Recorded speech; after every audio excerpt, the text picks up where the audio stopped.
Day 54. Every day when I say those numbers, it just amazes me how faithful you have been, how we have been able collectively together as a group to press into God, to seek His face, to grow in our spirits. 54 days, that's almost 8 weeks that we have been on this adventure together. And we're going to stay on this adventure for another 206 days. Luke chapter 10. In Luke chapter 9, we saw Jesus sending out the 12. He sent them out to preach the gospel, to heal the sick. And in this chapter, Jesus sends out 70. Some translations say 72. And this is just a difference in the manuscripts that are used to translate from. And maybe from time to time, you would hear people say that the Bible has inconsistencies and things that aren't the same. All of those inconsistencies are something like this.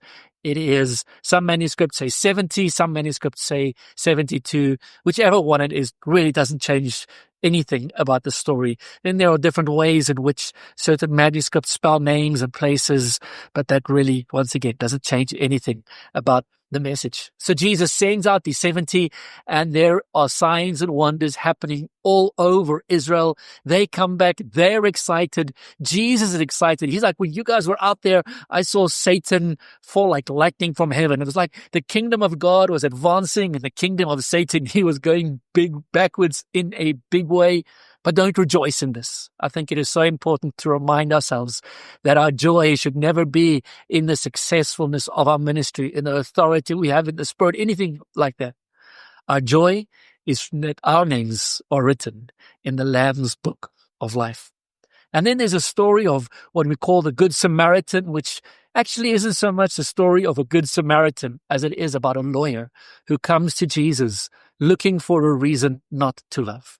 And he's looking for a reason to say that some people aren't my neighbor.